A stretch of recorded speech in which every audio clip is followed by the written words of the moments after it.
The first thing Ethan Walker learned about the Red Auction Hall was that nobody screamed there, not because nobody was afraid, but because everyone inside had already learned fear was expensive.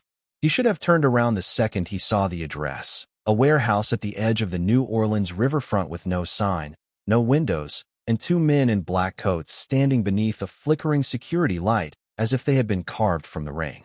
Ethan was 32, exhausted, and 2 months behind on his mother's medical bills, which meant common sense had been losing arguments in his head all week. The delivery job had looked simple on the app. One sealed crate, 48 pounds, overnight priority, $500 cash on completion. No questions, no signature, no police. He told himself it was probably stolen electronics, maybe smuggled watches, maybe some rich collector's nonsense that happened after midnight, because rich people enjoyed making normal workers miserable. But when the taller guard opened the rear door of Ethan's beat-up cargo van and the crate inside whispered his name, every practical excuse in his mind went silent. "You hear that?" Ethan asked. The guard looked at him with eyes too pale to be ordinary and said, "Hear what?" That was when Ethan understood the first rule of surviving a place like this. If something impossible noticed you, pretend it had not. He carried the crate through the side entrance, rain dripping from his jacket, boots squeaking across black marble that had no business existing inside a dockside warehouse. Beyond the walls, the Mississippi rolled dark and restless. Inside, the air smelled like old money, cold perfume, polished metal, and something coppery hidden beneath incense. Men and women in tailored suits watched him from balconies. Some wore diamonds, some wore gloves, some smiled without warmth. Ethan kept his eyes down, the way a delivery driver learns to do when stepping into rooms where people can buy your silence without checking their balance. At the end of the corridor, a pair of red curtains opened by themselves, revealing a hall wider than a hotel ballroom and twice as cold. Chandeliers hung from chains overhead, each candle burning with a steady crimson flame. Rows of masked bidders sat facing a raised stage where a silver-haired auctioneer tapped a cane against the floor. "Final deliveries are now closed," the auctioneer announced, his smooth voice carrying across the room. "No guest may leave until the last lot is sold." Ethan stopped walking. The guard behind him placed one hand on his shoulder, not hard, just enough to explain that doors were no longer part of his future. On the stage, servants rolled away a glass case full of antique jewelry, and Ethan's breath caught when he saw a small blue pendant among the pieces, shaped like a crescent moon. His sister had worn one just like it the night she vanished 12 years ago. He took half a step forward before he could stop himself. The auctioneer's gaze snapped to him. For one cold second, the entire hall seemed to notice the human in the rain-stained jacket. Then the auctioneer smiled. "How fortunate," he said. "A late witness for our final treasure." The candles dimmed. Somewhere behind the stage, iron wheels began to turn, slow and heavy, dragging something hidden toward the light. The crowd that had whispered through every sale fell completely silent. Ethan looked for an exit, found none, and realized the crate in his hands was no longer the reason he had been brought here. The iron wheels behind the stage sounded too slow for something alive, and that was what made Ethan's hands tighten around the sealed crate until his knuckles ached. Nobody in the Red Auction Hall moved. Not the masked bidders in the front row, not the pale figures along the balconies, not the silent guards posted at every curtain and staircase. Even the red candles seemed to hold their flames perfectly still, as if the room itself had been warned to breathe quietly. The auctioneer lowered his cane and turned toward the darkness behind him with the stiff politeness of a man introducing royalty at a funeral. "Ladies, gentlemen, honored patrons of the old houses and the new fortunes," he said, each word polished until it shone. "Our final lot requires no embellishment. You have heard rumors. You have paid dearly for invitations. You have crossed borders, broken treaties, and bribed priests for a chance to witness what most of your kind would rather pretend no longer exists." A low murmur passed through the hall, then died when the first guard emerged from the backstage shadows. He wore silver-plated armor from throat to boots, and his face was hidden behind a black visor etched with protective symbols. 11 more followed him, each carrying a long pole connected to thick chains that vanished behind the curtain. Ethan had delivered to bad places before. He had seen private clubs where men gambled away houses, back rooms where politicians sold favors, and storage units full of things nobody wanted traced. But he had never felt a room become afraid of its own merchandise. The bidder nearest him, an older man with a white beard and a velvet collar, leaned away from the stage and whispered, "Do not meet her eyes, boy." Ethan looked at him. "Who?" The man swallowed, his gaze fixed forward. "If you have to ask, you should already be running."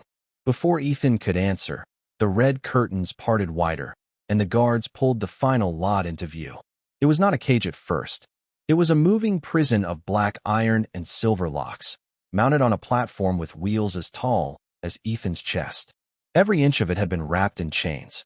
Some were dull gray, some bright as moonlight, some marked with symbols that made Ethan's eyes water if he stared too long. Draped over the center was a heavy black veil, but whatever waited beneath it made the air colder with every foot it crossed. The stage lights flickered. A woman in the second row quietly stood and left a diamond bracelet on her chair, as if even wealth had become too heavy to carry. One of the vampire patrons hissed, "This is madness." Another answered, "No, this is proof." The auctioneer lifted one gloved hand. The guard stopped. "For legal clarity," he continued, "the item presented tonight has been classified by the Provisional Council as a rogue asset, title void, name void, house claim void, rights suspended under emergency decree." Ethan heard the language and hated it immediately. He had heard people talk that way in courtrooms, hospitals, dead offices, anywhere a human being needed to be reduced to paperwork before someone did something unforgivable. "Item," he muttered. The guard behind him gave his shoulder a warning squeeze. "Quiet." On stage, the auctioneer turned toward the veiled prison and snapped his fingers. Two servants approached with visible reluctance. They wore white gloves and avoided looking directly at what they uncovered. When they pulled the veil away, the first thing Ethan saw was hair, black and tangled, falling over pale shoulders like spilled ink. Then he saw the chains crossing her arms, her waist, and the high collar at her throat. Then he saw the dress, not a costume, not a gown made for display, but the ruined remains of something regal, dark blue fabric torn by time and travel, embroidered with silver thread that still caught the candlelight like frozen stars. She knelt in the center of the iron platform, not because she looked defeated, but because the chains had been shortened to force her there. Her head remained lowered. Her hands were bound before her. Her skin was almost luminous against the black iron, and along her wrists, where the silver restraints touched, faint smoke curled into the cold air. Ethan felt anger rise before fear could stop it. She was not snarling. She was not lunging. She was silent, controlled, and so still that the entire hall seemed smaller around her. The auctioneer smiled at the crowd. The feral woman of House Blackthorn. The reaction was immediate. Several bidders recoiled. Someone upstairs dropped a glass, and the sound shattered through the silence like a gunshot without the violence. The older man beside Ethan whispered, "He should not have said that." "Said what?" Ethan asked. "Woman." The old man shook his head slowly. "Blackthorn." On the stage, the chained woman lifted her face. The hall changed. Ethan could not explain it any other way. A second earlier, she had been a prisoner surrounded by guards. Then her crimson eyes opened fully, and suddenly every powerful creature in that room looked like an intruder in her house. She did not bare her teeth.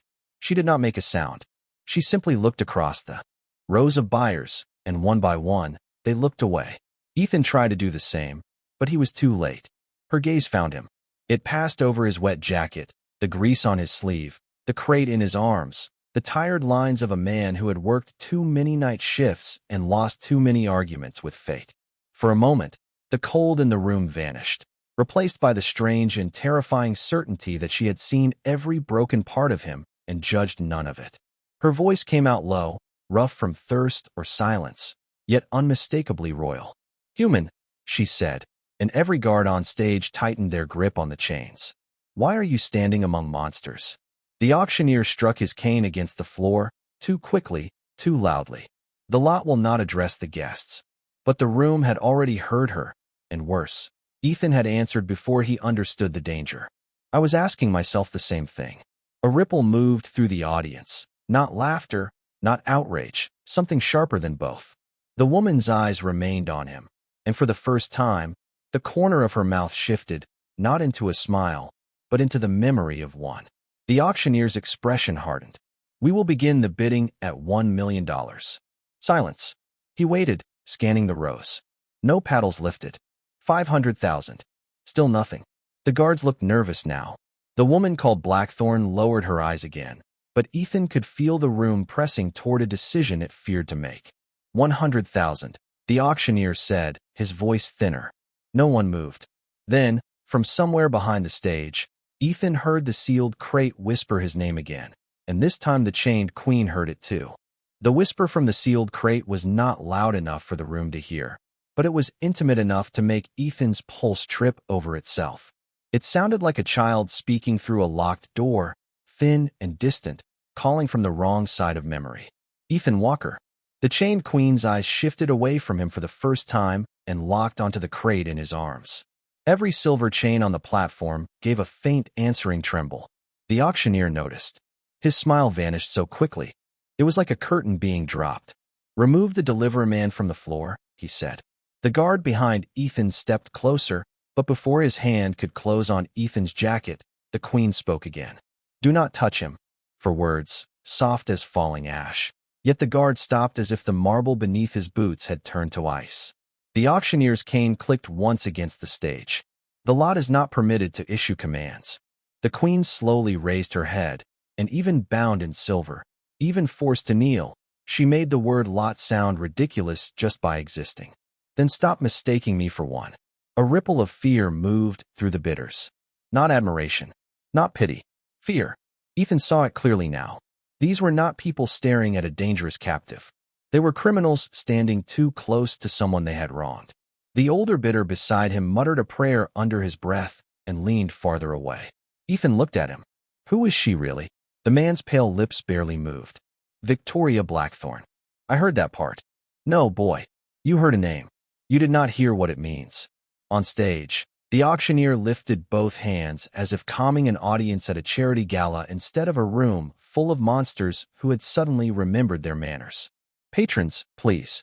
The asset's influence has been exaggerated by superstition. Her title was legally dissolved. Her house was declared unstable. Her court abandoned her." The queen gave a quiet laugh, and the sound carried more grief than amusement. "My court did not abandon me. They were told my mercy made me weak, then punished for believing otherwise." Ethan did not understand the politics, but he understood the shape of the story. Someone powerful had been betrayed, renamed, and put on display so the betrayal could feel official. He had watched hospitals do it with debts, judges do it with records, and rich men do it with apologies written by lawyers. Change the label, and people stopped seeing the person underneath. The auctioneer's jaw tightened. "The bidding stands at $100,000. The hall remained silent. 50,000. No one moved. 25. Somewhere above, a masked woman whispered, "Let Crow take her." He wanted this spectacle. At that name, the queen's expression changed. Not fear, not even hatred. Recognition sharpened her face into something ancient and cold. "Adrian is here?" The auctioneer ignored her. $10,000. "Surely one of you has a laboratory, a collector's vault, a private estate capable of containing one weakened relic." Relic. Ethan felt the word hit harder than it should have. The queen did too, though she showed it only in the slight tightening of her bound hands. Her eyes dropped for half a second, not in surrender, but in exhaustion so carefully hidden it was almost more painful to witness than fear. In that brief look, Ethan saw something no one else in the hall seemed willing to see. She was tired. Not broken. Not tame. Tired in the way people became tired when they had spent too long being described by their enemies. The auctioneer nodded to a servant standing near the platform. "Demonstrate compliance." The servant lifted a silver control rod connected to the collar at the queen's throat. Ethan did not know what it would do, and he did not want to find out. His body moved before his brain could build a reasonable plan. "Stop." The word came out rough, human, and entirely too loud. The servant froze. The auctioneer turned slowly. Hundreds of eyes followed. Ethan set the crate down at his feet with a careful thud and stepped into the aisle. Rainwater dripped from the hem of his jacket onto the black marble. He felt every inch of his ordinariness. The worn boots, the cheap watch, the delivery receipt still folded in his pocket, the old ache in his shoulder from too many years lifting boxes for people who never learned his name. "This is an auction," the auctioneer said. "Not a conscience seminar." Ethan swallowed. "Then sell her to me." The silence that followed was so complete, he heard the river wind press against the warehouse walls. The older bidder beside him turned white. A young vampire near the front gave a short, disbelieving laugh, and then stopped when no one joined him. The auctioneer stared as if Ethan had spoken in a language that had been dead for 1,000 years. "You are offering to purchase the Blackthorn woman." "I am offering," Ethan said, forcing his voice not to shake, "to end whatever this is."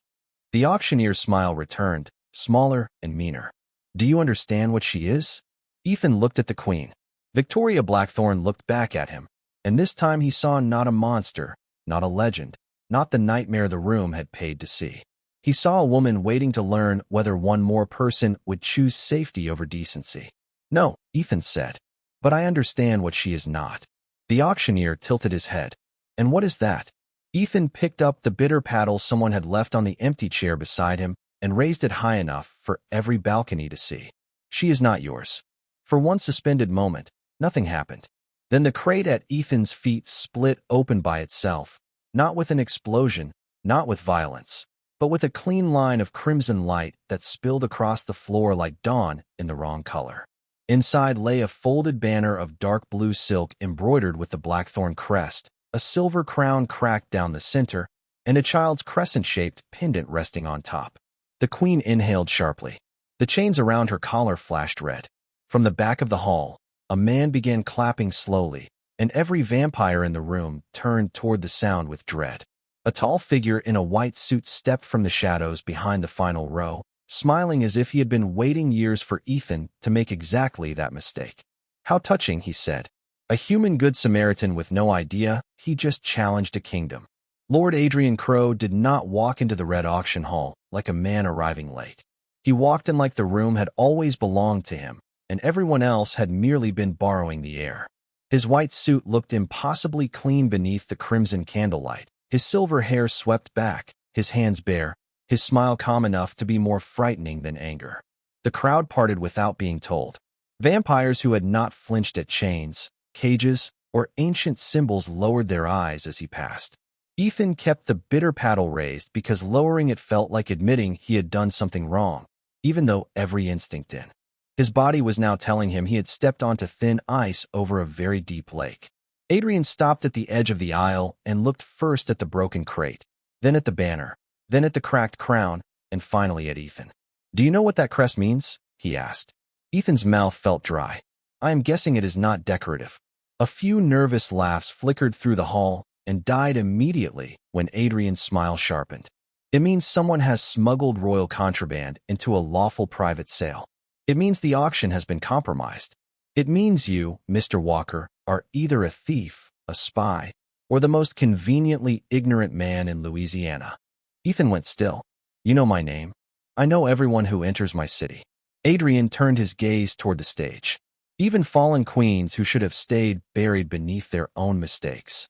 Victoria's chains pulled tight as she lifted her chin. The silver collar at her throat glowed faintly, but she did not look away from him. "Still hiding behind paperwork, Adrian?" Her voice was quieter than his, but it reached farther. "You always did prefer signatures to courage." Adrian gave a soft sigh, the kind a patient teacher might give a disappointing student. "You see, Ethan, this is why she is dangerous. Not because of strength, not because of old blood, because she convinces ordinary people that ruin is noble if it feels righteous." He stepped closer, and the guard behind Ethan moved away, as if not wanting to stand between them. "You raised a paddle. That is all." A gesture made in confusion. "No harm has been done yet. Put it down, walk out, and I will see that your mother's hospital account is settled before sunrise." The offer hit Ethan in a place no threat could reach. For half a second, he saw the fluorescent lights of his mother's room, the plastic chair where he slept on nights he could not afford gas home, the envelopes stacked on his kitchen counter, the phone calls he ignored because every ring sounded like another number he could not pay. Adrian saw the hesitation and smiled like a man watching a lock turn. "There it is. Reality. You are not a knight, Ethan. You are a tired deliveryman with a sick parent, a dying van, and rent due next Friday. This woman is not your problem. On stage, Victoria's eyes lowered. Not because she agreed, because she expected him to. That was what nearly broke him. Not Adrian's money. Not the fear. The expectation. She had seen this moment before in different rooms, different courts, different faces. People did not always betray you with hatred. Sometimes they did it with an apology and a good reason. Ethan looked down at the paddle in his hand. It was cheap black plastic with a gold number painted on it, the kind of thing that should have belonged at an estate sale or charity banquet, not in a place where people were renamed into objects. The crescent pendant in the crate caught the red light. For 12 years, Ethan had wondered if someone had seen his sister afraid and chosen not to get involved. He had hated that imaginary stranger, built whole versions of him in his mind, a man who looked away because it was safer, easier, cheaper.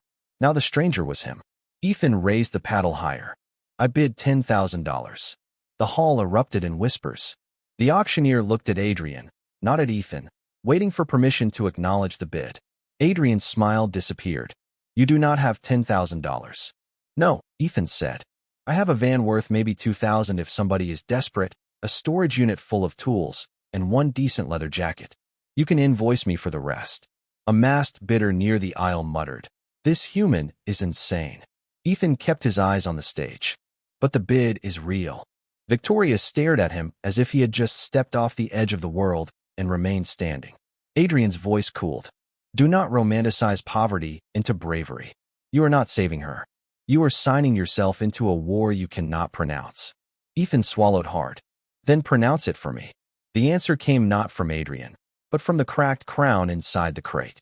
A seam of crimson light opened along its broken center, and the blackthorn banner unfolded by itself across the marble, smooth and deliberate, as if invisible hands were preparing a throne room. Symbols burned awake along the floor beneath Ethan's boots, circling outward in a widening ring. The older bidder beside him fell to one knee, so quickly his chair slid backward. Ancient sanctuary law, he whispered. That is impossible. The auctioneer backed away from the stage. The sale is suspended. Adrian snapped his head toward him. The sale continues. My lord, the auctioneer said, suddenly pale. The law has recognized the bid. Every chain on Victoria's body trembled. The silver collar cracked down one side with a sound like ice splitting on a winter river. She inhaled once, sharply, and the red flames in the chandeliers bent toward her. Ethan did not move. He did not understand the law, the symbols, or why half the room now looked at him like he had become something contagious. He only understood that the queen on the stage was no longer looking at the floor. She was looking at him. Ethan Walker, Victoria said, and this time his name in her voice sounded less like a question and more like a vow the world had forgotten how to make.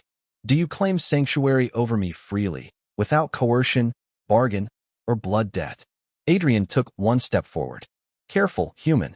Ethan looked at the white-suited noble, then at the cracked crown, then at the woman everyone feared because even in chains she still sounded like a queen. I do not know your laws, he said. I do not know your war. But if sanctuary means nobody in this room gets to treat her like property, then yes. I claim it freely. The floor answered before anyone else could.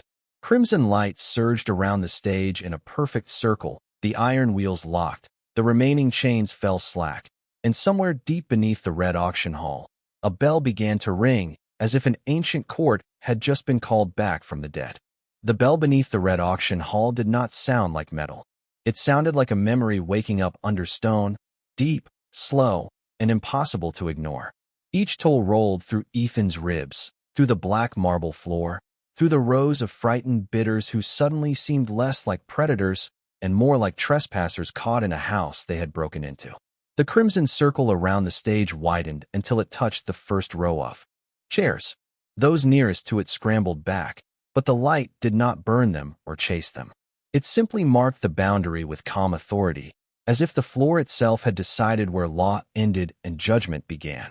Ethan stood at the center of it with the bitter paddle still in his hand, feeling ridiculous, terrified, and strangely rooted, like the room had placed its weight on his shoulders but had not yet crushed him.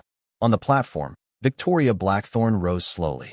The remaining chains slid from her arms and waist, falling in graceful coils around her feet. The silver collar split in two and dropped to the iron platform with a clean, final sound. No one cheered. No one breathed too loudly. The queen did not attack, did not run, did not celebrate. She simply stood upright for the first time, and the hall remembered why it had been afraid.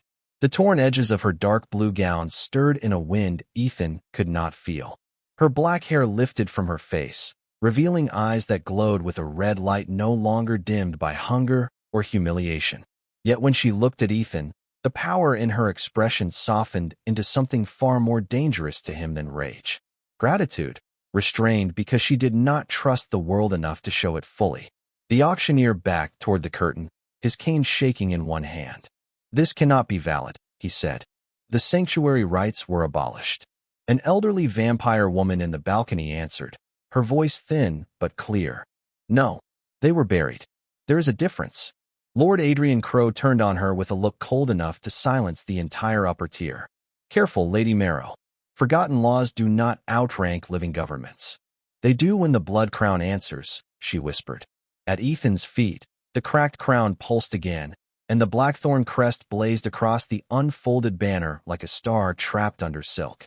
The symbols on the floor rearranged themselves, curling into letters Ethan could not read, but somehow felt pressing into the air around him. A voice rose from nowhere and everywhere, ancient, layered, neither male nor female. Sanctuary claimant recognized.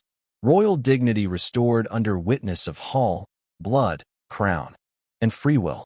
The crowd reacted as if the words had changed the temperature of the world. Some bowed their heads. Some covered their faces.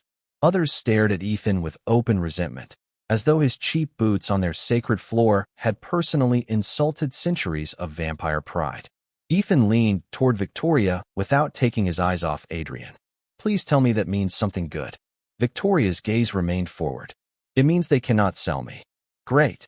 It also means they cannot remove me from your protection without challenging the law in open court." Ethan nodded once, trying to look like a man who understood any of that. "Less great." Adrian gave a soft laugh and adjusted one cuff as though the situation had become boring. "Open court requires a court. Hers is gone. Her throne is empty. Her house has no recognized witnesses." The red light shifted. The banner rose an inch from the floor. Across the hall, 5 vampires in different sections slowly stood. The old, bearded bitter beside Ethan was one of them. Lady Marrow in the balcony was another. A broad-shouldered man near the exit removed his mask, revealing a scar across one cheek and tears shining in his eyes. One by one, they placed their right hands over their hearts. Victoria turned slightly, and for the first time since the veil had fallen, she looked shaken. "No," she whispered. Adrian's expression tightened. "Sit down." None of them obeyed. The scarred man near the exit spoke first. "House Blackthorn remembers." Lady Marrow followed. "House Blackthorn bears witness." The older bidder lowered his head. "House Blackthorn returns." The words moved through the hall like sparks catching dry paper. Not loud, not triumphant, but alive. Ethan saw the truth land in Victoria's face with painful force. She had believed herself abandoned. Maybe she had needed to believe it, because hoping otherwise would have hurt too much. But the people standing now were not strangers. They were remnants. Survivors. Loyalists who had hidden in plain sight until a deliveryman with more debt than sense accidentally gave them a legal reason to exist again. Adrian lifted one hand, and the guards along the walls moved toward Ethan. They did not raise weapons. They did not need to. Their formation was enough to make the bidders shrink back. Victoria stepped down from the platform, barefoot onto the glowing floor, and every candle in the hall leaned toward her. Ethan felt her presence arrive beside him like a storm choosing restraint. "Behind me," she said. Ethan almost laughed from nerves. "I thought I was protecting you." She looked at him, and the faintest trace of warmth touched her voice. "You did. Now allow me to return the courtesy." Adrian stopped at the edge of the crimson circle, unable or unwilling to cross it. "You think this changes anything, Victoria? A hungry queen and a human with a hospital bill cannot hold a kingdom." Victoria's hand hovered near Ethan's shoulder, not touching, but close enough that he could feel the cold fading around him. "No," she said, "but a free queen, a lawful claimant, and 5 witnesses can demand trial by dawn." The ancient bell rang once more beneath the floor, louder than before. The doors at the back of the auction hall unlocked by themselves, swinging open to reveal not the rainy street outside, but a long corridor of black stone lit by blue fire. The old bidder inhaled sharply. "The lower court," he said. It opened. Adrian's smile returned, but this time it did not reach his eyes. Ethan stared into the impossible corridor and understood that walking through those doors would not take him out of danger. It would take him deeper into the reason everyone feared her. The corridor beyond the auction hall should have been impossible, but Ethan was starting to understand that impossible things had rules, and the people who knew those rules were the ones who got to decide whether you survived them. The black stone passage stretched downward beneath New Orleans, far deeper than any basement had a right to go, its walls veined with blue fire that burned silently inside cracks in the rock. Behind Ethan, the red auction hall had become chaos wrapped in expensive manners. Bidders argued in furious whispers. Guards waited for orders they were no longer certain were legal. The 5 Blackthorn witnesses gathered near Victoria like old stars returning to a ruined sky. And Adrian Crow stood at the threshold with both hands folded behind his back, watching Ethan as if the human had become a math problem he intended to solve before sunrise. "You do not have to enter," Victoria said. Her voice was steady, but Ethan could hear the strain beneath it now. Freedom had not healed her. It had only removed the thing hiding how exhausted she was. "If you remain here, sanctuary still holds until dawn." Ethan looked down the corridor. The blue flames reflected on the wet cuffs of his jeans and the scuffed toes of his boots. "And at dawn, Adrian petitions the Provisional Council. He declares the sanctuary invalid. He returns me to custody." She paused. "He may also petition against you." "Against me how?" Lady Marrow answered from behind them. "Fraud, unlawful claim, interference with sovereign property, conspiracy against the Provisional Court." Ethan turned.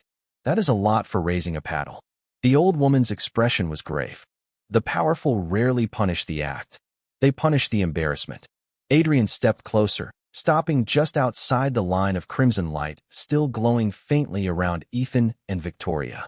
"Listen to your elders, Mr. Walker. They are giving you the kind of education money cannot buy." Ethan looked at him. "You offered to pay my mother's hospital bills 10 minutes ago." "I did. Does that offer still stand?" A hush moved through the nearest bidders. Victoria did not look at Ethan, but the air around her seemed to tighten. Adrian's smile returned with careful precision. "Of course. Walk away now, and I will add enough for a private room, the best doctors in the state, and a new life somewhere far from old vampire politics. You can tell yourself you did what you could. Most men do." Ethan stared at the lower court corridor, then at the cracked crown now carried by the scarred Blackthorn witness with both hands, wrapped in the dark blue banner as if it were still too sacred to touch directly. He thought of his mother sleeping under thin blankets, pretending not to notice when he skipped meals. He thought of the crescent pendant in the crate, of his sister's voice fading. Year by year until memory had become a room he was afraid to enter. Then he looked at Victoria. She was not watching him with expectation this time. That was worse. She had deliberately turned her face away, giving him the dignity of choosing without seeing how much the choice would cost her. Ethan let out a slow breath. "My mother raised me to know the difference between help and hush money." Adrian's jaw flexed. Ethan stepped into the black stone corridor. The blue fire flared along both walls. Behind him, Victoria inhaled like she had been struck by hope and did not know whether to trust it.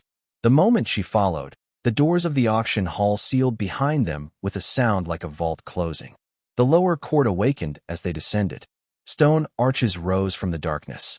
Statues without faces lined the path, each holding a bowl of blue flame. Names appeared in the walls as they passed, carved in languages Ethan had never seen, yet one name repeated often enough for him to recognize its shape: Blackthorn. Victoria slowed beside the statues, her fingers hovering near one inscription without touching it.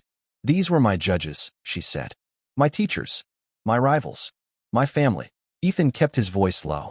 "What happened to them?" "They were told I had ordered treason. They were told I had lost control of my hunger. They were told I planned to bring human cities under direct rule. And none of that was true."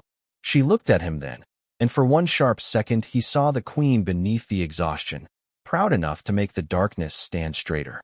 "I wanted a treaty. I wanted our courts to stop feeding on fear, because fear is unstable government. Adrian called it weakness. The council called it contamination. The scarred witness behind them spoke softly. Some of us knew. Not enough. Not soon enough. Victoria's face hardened, but her voice dropped into something wounded. Knowing in silence is a comfortable form of betrayal. No one answered. They reached a pair of doors taller than the warehouse above, carved with thorned roses and crescent moons. The moment Ethan approached, the crescent pendant in his pocket grew warm. He had taken it without realizing. When the crate opened, closing his fist around it like a lifeline, now it pulsed through the fabric of his jacket, and the doors responded. Adrian's voice rang from behind them, though he had not entered the corridor. It echoed through the stone as if the court itself had allowed him to speak. Before trial, all claimants must be tested. Ethan stopped. Tested how? The blue flames lowered. The doors opened onto a circular chamber filled with hundreds of empty seats and one raised platform at the center. Above it hung a scale made of black iron. On one side rested a silver coin. On the other, nothing. Lady Marrow's face went pale. The claimant's measure. Victoria turned sharply. No, he is human. He does not understand our rights. Adrian's voice answered, smooth and merciless. Then he should not have invoked them. The chamber floor lit beneath Ethan's feet. The iron scale tilted toward the empty side, waiting. A whisper filled the court, not from the walls this time, but from somewhere inside Ethan's own chest. What is the worth of a queen to a man who owns nothing? Every witness went silent. Victoria stepped toward him, but an invisible boundary stopped her before she reached his side. For the first time all night, Ethan saw real fear in her eyes. Not for herself, for him. He looked up at the ancient scale, felt the pendant burning against his heart, and understood the lower court did not want his money. It wanted to know what kind of man had dared to claim sanctuary over a fallen queen. The question inside Ethan's chest did not sound like a voice at first. It sounded like every bill he had ever opened, every apology he had ever swallowed, every night he had sat in his van outside the hospital pretending he was not afraid to go inside. What is the worth of a queen to a man who owns nothing? The iron scale above the platform waited in perfect stillness, the silver coin on one side shining with cold confidence, while the empty side seemed to pull at the room like a quiet mouth. Ethan looked toward Victoria, but the invisible boundary between them shimmered blue and held her back. She stood only 20 feet away, close enough that he could see the strain in her hands, close enough to see how badly she wanted to command the court, and how completely the ancient law refused to obey even her. Do not answer quickly, she said. Her voice had lost its royal distance. The court punishes lies, but it is crueler with noble lies. Ethan tried to smile and failed. Good to know. Lady Marrow stepped forward as far as the boundary allowed. The claimant's measure is not a riddle of price. It is a judgment of intent. If you claimed sanctuary for possession, the scale will name you owner and strip the claim. If you claimed for glory, it will name you fraud. If you claimed from pity alone, it may name you child and dismiss you. And if I claimed it because what they were doing was wrong? Ethan asked. The scarred witness lowered his eyes. Then the court will ask what wrong you are willing to carry after the room has stopped watching. That was when Adrian's voice poured through the chamber again, smooth as a radio broadcast in an empty house. Such drama for a deliveryman. Let us help him speak plainly. He owns a van, some tools, unpaid debts, and a sentimental attachment to a missing girl he could not save. He saw a woman in chains and confused her with an old wound. This is not sanctuary. It is projection. Ethan went cold. Do not talk about my sister. Adrian chuckled softly. Why not? She is the reason you raised the paddle. The pendant was placed where you would see it. The crate was addressed to you. The whisper was bait. Every step you took tonight was arranged by someone who knew exactly where your conscience still hurt. The chamber seemed to tilt. Ethan touched the crescent pendant through his jacket. Victoria stared at him, then at the witnesses, her face sharpening with alarm. Who sent the crate? No one answered. The blue flames dimmed until the court looked submerged under dark water. Adrian continued, his voice almost gentle now. That is the tragedy of good men, Ethan. They think manipulation stops mattering if the feeling was sincere. The silver coin on the scale dropped slightly, as if agreeing. Ethan felt the court listening. Not to Adrian. To him. He could deny it. He could say he had acted purely, nobly, without fear, without memory, without that 12-year-old grief yanking him forward before reason could catch up. But Victoria had warned him about noble lies. And the truth was uglier than the kind of answer stories preferred. Ethan stepped closer to the platform's center. "He is right about one thing," he said. Victoria's eyes widened. "Ethan." He kept going because stopping would be worse. "I saw the pendant. I thought of my sister. I thought of every person who disappeared because men with money found a polite word for stealing lives. Maybe I was baited. Maybe someone knew I would not walk away from a woman in chains because I already hate myself for not finding a girl who vanished from my family." The silver coin trembled. Adrian's voice sharpened. "Then your claim is compromised." "No," Ethan said, and for the first time since entering the lower court, his fears settled into something steadier. "My reason is complicated. That does not make it false." The empty side of the scale flickered. Ethan pulled the hospital bill from his jacket pocket, folded and refolded until the paper had gone soft at the seams. "I do not own much. This is the closest thing I have to a future because every dollar I make already belongs to someone else." Adrian offered to erase it if I walked away. I wanted to say yes. I still want to say yes. Victoria's expression broke in a small, silent way, not with disappointment, but with the pain of understanding him too well. Ethan placed the bill on the empty side of the scale. It weighed nothing, yet the iron groaned. "But if the price of saving my mother is pretending I did not see what happened in that hall, then the money would not save the part of me she raised." The scale balanced for one breath, then tilted back toward the coin. Not enough. The court wanted more. Ethan knew before anyone spoke. His hand went to the crescent pendant. It was warm now, almost alive. This was the last physical link to his sister, the thing he had picked up because some childish part of him believed holding it might pull her back through time. He closed his eyes, saw her laughing in the kitchen at 11 years old, saw his mother braiding her hair, saw the empty chair after she was gone. Then he placed the pendant beside the bill. Victoria whispered. "No." Ethan opened his eyes. "A queen is not worth something because she is powerful," he said. "She is worth protecting because no one should have to prove they are harmless before they are treated like a person." The scale snapped level. The blue flames turned crimson. The empty seats of the lower court filled with shadows shaped like judges, hundreds of them watching in silence. The ancient voice returned, deeper than before. Claimant measured. Intent accepted. Sanctuary deepened. The boundary between Ethan and Victoria vanished. She crossed the distance in 3 strides and caught his hand before he could step back. Not gently, not roughly, but with the desperate restraint of someone touching a truth she had almost forgotten existed. Above them, the iron scale cracked open, revealing a hidden compartment inside the beam. A small black ledger fell onto the platform at Ethan's feet. Lady Marrow gasped. "The treason register." Adrian's voice cut through the chamber, suddenly stripped of amusement. "That book is sealed." Victoria looked down at the ledger, then at Ethan, and all the fear in her eyes transformed into terrible clarity. "No," she said. "That book is proof." The pages opened by themselves, turning fast until they stopped on a list of names written in silver ink. At the bottom was Adrian Crow's signature. Beneath it was another name Ethan did not expect to see, a human name tied to the first shipment that had begun the fall of House Blackthorn, a missing witness presumed dead for 12 years. Emily Walker. Emily Walker. The name did not simply appear on the page. It opened a door inside Ethan that he had spent 12 years holding shut with both hands. For a second, the lower court, the vampire witnesses, the blue fire, Victoria's hand around his. All of it blurred into the memory of a kitchen light in Baton Rouge and a little sister who used to steal the marshmallows out of his cereal. Ethan stepped toward the ledger, but Victoria tightened her grip. "Do not touch the ink," she said, her voice low and urgent. "Records written in silver bind the truth, but they also punish those who try to alter it." "I am not trying to alter it." Ethan's voice came out rough. "I am trying to understand why my sister's name is in a vampire treason book." The pages lifted as if answering him.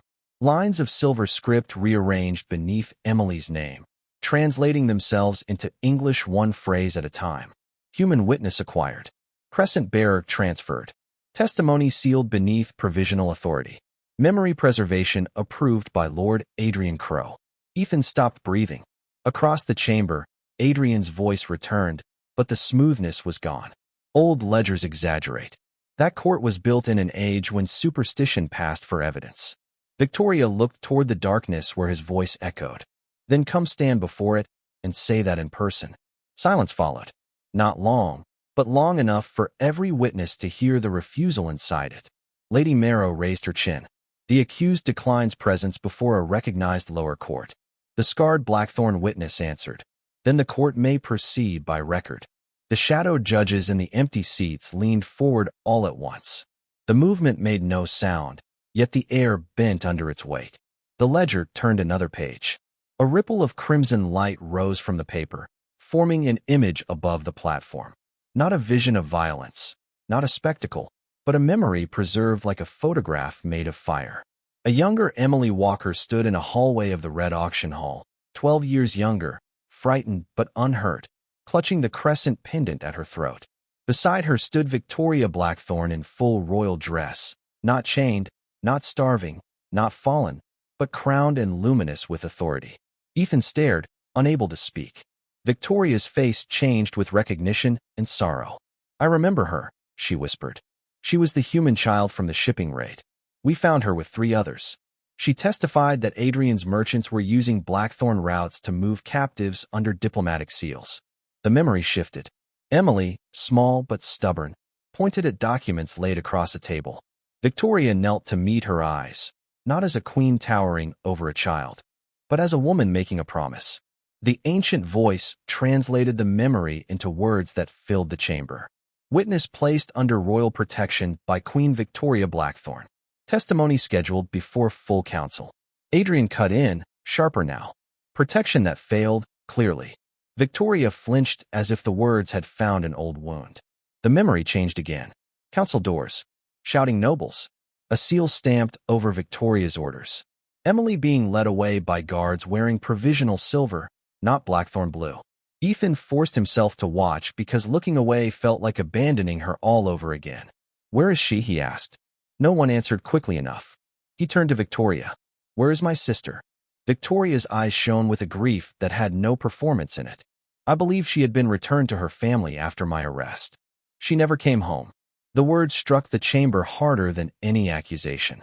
The iron scale above them swung once. The ledger pages trembled, then turned to the final entry. Witness memory preserved. Body transfer unconfirmed. Living status unresolved. Custody assigned to Crow Private Estate, North Shore Vault. Ethan felt the world narrow to a single phrase. Living status unresolved. Not dead. Not confirmed. Not gone in the way he had been told to accept.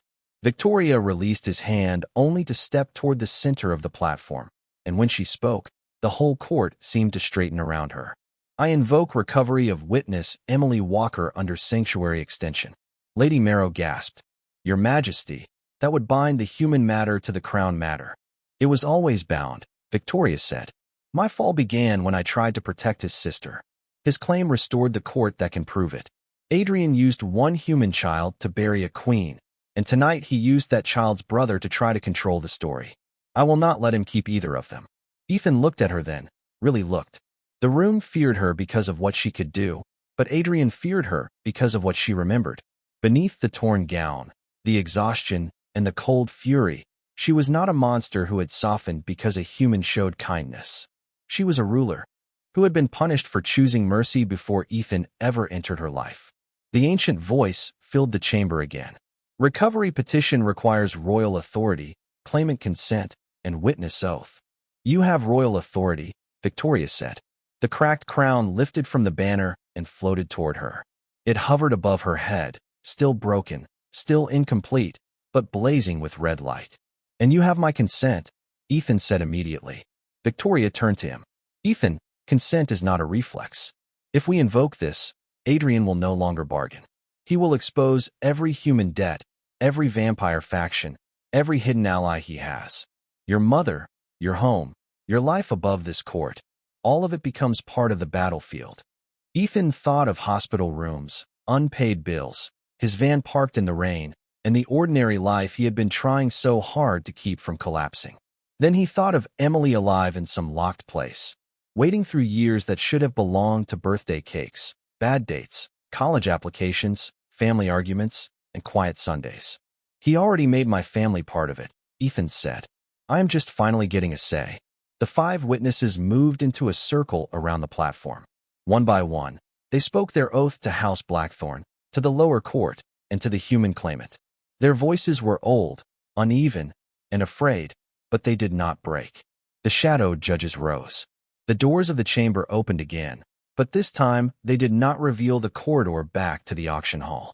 They opened onto a moonlit road lined with cypress trees, leading toward a distant white mansion on the north shore of Lake Pontchartrain, Adrian's private estate. Victoria stepped beside Ethan, the cracked crown glowing above her like a wounded star. There will be no hiding after this, she said. Ethan looked down the road, feeling fear move through him and choosing to walk anyway. Good, he said. I am tired of people disappearing quietly. Behind them, the ledger slammed shut, and the ancient court spoke one final sentence before the road pulled them forward into the night. Trial by recovery begins.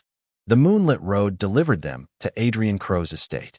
Just before dawn, when the sky over Lake Pontchartrain was still dark blue and the first pale line of morning waited beyond the cypress trees. The mansion looked less like a home than a verdict. White columns, black windows, iron gates, and a driveway lined with statues whose faces had been carefully chipped away.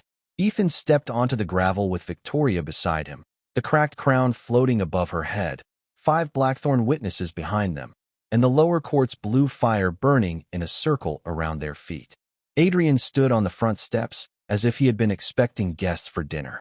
Around him gathered vampires in silver-trimmed coats, human lawyers with sealed briefcases, and private guards who looked suddenly unsure which law they were supposed to obey. You have overreached, Adrian said, his voice carrying across the lawn. A recovery trial cannot be conducted without the witness present. Victoria lifted one hand, and the black ledger opened in the air before her. Then produce her. For the first time all night, Adrian did not answer quickly enough. That silence did more than any confession could have done. The lower court heard it. The witnesses heard it. Even the guards at the gate heard it, and one by one, their eyes shifted away from him. Ethan felt the crescent pendant warm against his palm. He had carried it from the auction hall to the court and from the court to this estate, thinking it was only a memory, only a painful relic of the sister he had lost. But when he held it up, the pendant answered the mansion. A line of soft blue light ran from the crescent to the front doors, then beneath them, then down into the ground. Somewhere below the estate, a lock turned. Adrian's face went still. Victoria's voice hardened into royal command. Emily Walker was placed under my protection before my throne was stolen. By ancient sanctuary, by claimant measure, and by witness oath, I reclaim her from unlawful custody. The mansion doors opened from the inside. No one pushed them. No servant appeared. They simply swung wide, and a woman stepped into the morning air with a gray blanket around her shoulders and the same crescent birthmark Ethan remembered near her left wrist. She was older, thinner, and pale from too many years away from the sun, but her eyes were Emily's. Ethan forgot the court, the vampires, the crown, the fear. He crossed the gravel and stopped a few feet from her because part of him was terrified she would disappear if he moved too fast. He said. Emily looked at him as if climbing through layers of a dream. Then her hand went to her throat, where the pendant should have been, and her face broke open with recognition. Ethan. He reached her just as she stepped forward, and the hug that followed was not dramatic, not elegant, not fit for royal courts or ancient laws. It was human, shaking, breathless, and real. Around them, the entire estate stood silent. Victoria turned away just slightly, giving them privacy in the only way a queen surrounded by witnesses could. Then Emily lifted her head and saw her. You came back, she whispered. Victoria's composure faltered. I was late. Emily shook her head. But you came. The ledger flared silver. The lower court's voice rolled across the estate, clear enough for every noble, guard, and hidden servant to hear. Witness recovered. Treason record confirmed. Adrian Crow is stripped of provisional authority. House Blackthorn is restored by sanctuary law and public witness. Adrian's supporters did not rush to defend him. That was the true ending of his power. They simply stepped back, one by one, creating a widening space around a man who had mistaken fear for loyalty. Lady Marrow lowered herself to one knee. The scarred witness followed. Then a guard at the gate knelt. Then another. Then the human lawyers closed their briefcases and bowed their heads, because even they understood when a case was over. Victoria faced the gathering as the cracked crown descended. It did not become whole by magic. The fracture remained, glowing faintly down the center like a scar that had chosen not to hide. It settled above her brow, broken and royal at once. "Hear me," she said, and every voice on the estate died. "The old law did not bind Ethan Walker to me as property, servant, or prisoner. Sanctuary is not ownership. It is a vow made freely before. Power can corrupt it." He raised a cheap auction paddle when every noble in that hall lowered their eyes. He saw a person where others had written a price. That act restored the court you tried to bury. Her gaze moved to Ethan, then to Emily, then back to the assembled vampires. "And I will not repay his courage by trapping him inside my world." Ethan felt every eye turn toward him. Victoria stepped close enough that only he could hear the gentleness beneath her command. "Your sister is free. Your mother will be protected. Adrian's accounts will pay every debt he created. You may go home, Ethan. No claim will follow you unless you choose it." The choice landed harder than any threat. For one bright, aching second, he saw the life he could return to. Hospital coffee, repair bills, ordinary mornings, Emily safe across the kitchen table. Then he looked at the kneeling court, the restored queen with a broken crown, and the world that had changed because one exhausted deliveryman had refused to look away. "I am going home," Ethan said. "But I think home just got bigger." Victoria's eyes searched his face. "Do not answer from guilt." "I am not." He took the bitter paddle from his jacket pocket, the ridiculous black plastic square that had started everything, and placed it on the open ledger. "I do not want a throne. I do not want a title that turns me into someone I am not. But if your court needs a human witness who knows what it costs when people disappear quietly, I will stand there." The ancient voice answered at once. Ethan Walker recognized as oath-bearer of House Blackthorn, human guardian of Sanctuary Passage, protected witness between mortal and night courts. A shock moved through the gathered crowd. Not outrage this time. Recognition. The vampires lowered their hands from their weapons. The human lawyers bowed. Emily stepped to Ethan's side and took his hand, while Victoria stood on his other side before the mansion that had hidden the truth for 12 years. Dawn finally broke over Lake Pontchartrain, spilling gold across the white columns, the black ledger, and the broken crown. For the first time, Victoria did not stand alone, and Ethan was no longer just a man who had bought a stranger's freedom by accident. He was the reason an ancient court remembered mercy, the brother who found the missing witness, and the human who made a vampire kingdom lower its eyes, not in fear, but in respect. Far behind them, in the open doorway of the estate, one blue flame remained burning after all the others faded, small and steady, as if the lower court was already preparing for the first peace treaty written in both blood and daylight.